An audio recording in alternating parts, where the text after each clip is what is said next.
कल एक ट्रेडर आए घबराए हुए बहुत।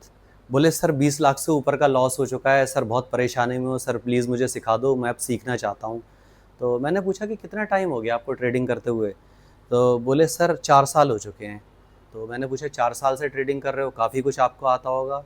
तो बोले हाँ सर, इंडिकेटर आता है, कैंडल्स आती हैं, चार्ट आते हैं, पैटर्न आता है।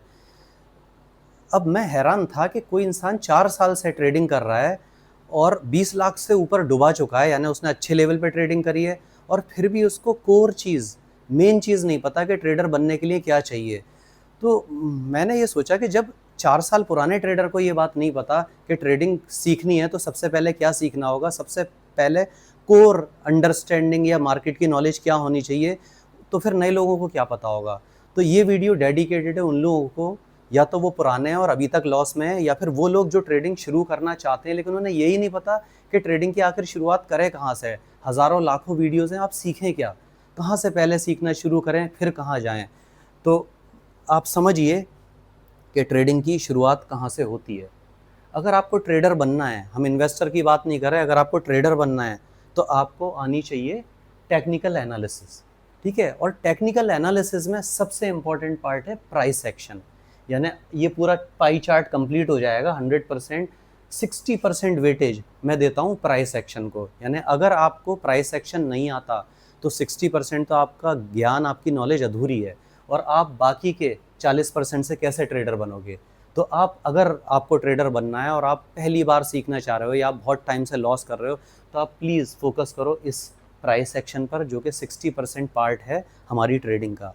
इसके बाद अगर 25% मैं किसी चीज़ को वेटेज देता हूँ पूरी ओवरऑल 100 में, तो मैं कैंडल स्टिक्स को देता हूँ, लेकिन वो भी प्राइस एक्शन के बाद। अगर आप कैंडल स्टिक्स समझते हो तो आप अच्छे से एंट्री और एग्जिट प्लान कर सकते हो। और अगर उसके बाद फिर कोई तीसरी चीज़ आती है तो वो आते हैं टेक्निकल इंडिकेटर्स।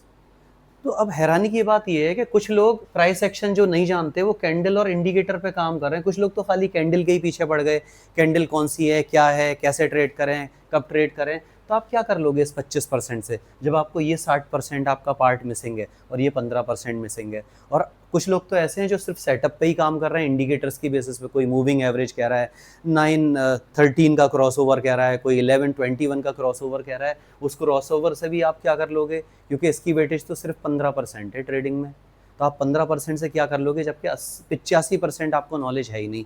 तो अगर आपको ट्रेडर बनना है तो सबसे पहले आपको ये 60% वाला पार्ट प्राइस एक्शन सीखना पड़ेगा।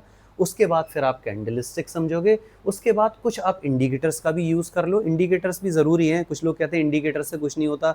अगर कुछ नहीं होता है तो फिर वॉल्यूम के बिना आप ट्रेड करके दिखा दो। वॉल्यूम नहीं होगा तो आपको पता ही कैसे चलेगा कि ऑपरेटर कैसे काम कर रहा है, कहाँ क्या कर रहा है। तो वॉल्यूम भी तो एक इंडिकेटर है, तो इंडिकेटर की भी अपनी वैल्यू है, कैंडल्स की भी अपनी वैल्यू है, प्राइस एक्शन की भी अपनी वैल्यू है। अब इन सब चीज़ों की डिटेल मुझे लगता है कि हम अगले पार्ट में कवर कर लेंगे, क्योंकि बहुत लंबी वीडियो हो जाएगी, सारी चीज़ें कवर नहीं कर सकते। तो आप देखते रहना, अगली वीडियो में मैं बताऊंगा कि जो लोग ट्रेडिंग बिल्कुल एक नए लेवल से सीखना चाहते हैं, जो नए ट्रेडर जिन्हें नहीं आती, तो वो प्राइस एक्शन का मतलब क्या सीखें और कैसे सीखें। ठीक है, तो नेक्स्ट वीडियो में मिलते हैं।